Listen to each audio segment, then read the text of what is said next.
प्रयागराज महाकुंभ में श्रद्धालुजनों की भारी भीड़ है। लगभग 8 से 10 करोड़ श्रद्धालु इस समय प्रयागराज के अंदर मौजूद है। कल भी 5.5 करोड़ श्रद्धालुजनों ने महाकुंभ का स्नान किया था। ये जो भारी दबाव श्रद्धालुजनों के कारण और श्रद्धालुओं के संगम नोच पर जाने के कारण वहाँ पर एक बना हुआ है, लेकिन पूरा प्रशासन मौके पे वहाँ मौजूद है। रात्रि को 1 से 2 बजे के बीच में अखाड़ा मार्ग पर, जहाँ पे अखाड़ों के अमृत स्नान के दृश्य से बैरिकेड्स भी किए गए थे, तो बैरिकेड्स को फांद करके आने में कुछ श्रद्धालु गंभीर रूप से घायल हुए हैं। उन्हें तत्काल हॉस्पिटल में पहुंचा करके उपचार आदि की व्यवस्था उनके लिए की गई है। उनमें से कुछ श्रद्धालु गंभीर रूप से घायल हैं।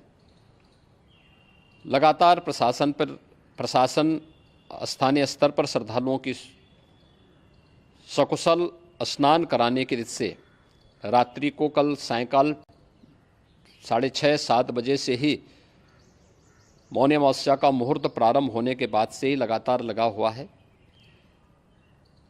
प्रयागराज में महाकुंभ में श्रद्धालुजनों के सकुशल स्नान करने, अमृत स्नान के लिए देश भर से आए हुए श्रद्धालुजनों की व्यवस्था के लिए, उनके कुशल क्षेम के लिए आदरणीय प्रधानमंत्री जी का प्रातःकाल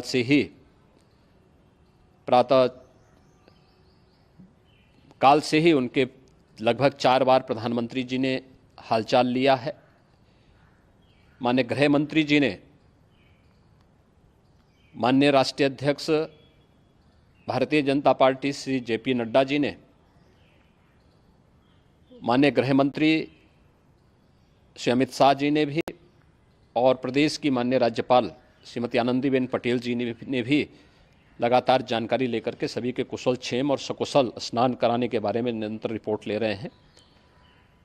हम लोगों की प्रातःकाल से ही श्रद्धालुजन जो भी आए हैं वे स्नान कर सकें, इसके लिए यहाँ पे उच्च स्तरीय बैठक भी चल रही है, जिसमें मुख्य सचिव भी हैं, DGP हैं, प्रमुख सचिव गृह हैं, मुख्यमंत्री कार्यालय के अपर मुख्य सचिव के साथ साथ ADG लॉ एंड ऑर्डर के साथ साथ अन्य वरिष्ठ अधिकारीगण मौजूद हैं।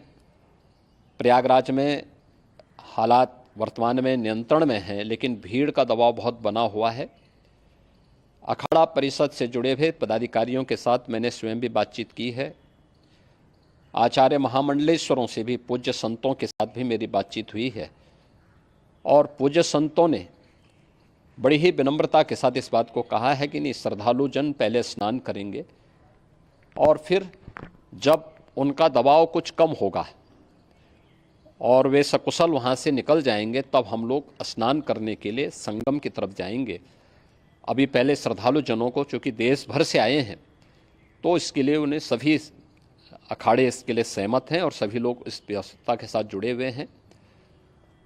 लगातार इस दिशा में हम लोगों का प्रयास है कि जो अब तक प्रातःकाल से ही आपने देखा होगा, कल मैंने बताया कि कल लगभग 5.5 करोड़ श्रद्धालु कल महाकुंभ का स्नान किए हैं, और आज प्रातःकाल तक लगभग 8:30 बजे तक 3 करोड़ से अधिक श्रद्धालु स्नान कर चुके हैं, और ये लगातार जारी है। लेकिन संगम नोच पर, अखाड़ा मार्ग पर, नागवासुकी मार्ग पर लगातार दबाव बना हुआ है, और वहाँ पर श्रद्धालुजनों की सुविधा के लिए भी हर प्रकार की वहाँ पर प्रशासन पूरी मुस्तैदी के साथ लगा हुआ है। और इसीलिए मेरी अपील है पूरे प्रदेशवासियों से, पूरे देशवासियों से और सभी श्रद्धालुओं से भी, सभी पूज्य संतों से भी कि अफवाह पर कोई ध्यान न दें, संयम से काम लें। ये सब आयोजन सभी लोगों का है। प्रशासन उनकी सेवा के लिए पूरी तत्परता के साथ लगा हुआ है। केंद्र और राज्य सरकार पूरी मजबूती के साथ वहाँ पर हर प्रकार का सहयोग करने के लिए तत्पर है। लेकिन कोई किसी अफवाह पे ध्यान न दें। कोई भी व्यक्ति नकारात्मक अफवाह फैलाने का प्रयास करेगा, उस प्रकार से नुकसान हो सकता है। और जहाँ पर हैं आप, लगभग 15 से 20 किलोमीटर के दायरे में अस्थायी घाट बनाए गए हैं, उसमें कहीं भी वे स्नान कर सकते हैं। आवश्यक नहीं कि संगम नोच की तरफ ही आएं, क्योंकि भीड़ देखते हुए खासतौर पर जो बुजुर्ग हैं, बच्चे हैं, श्वास के रोगी हैं, उनको लंबी दूरी तय नहीं करनी चाहिए और जहाँ पर हैं वहीं पर आराम से पहले स्थिर होकर के कार्य करें, वहाँ पर रह करके।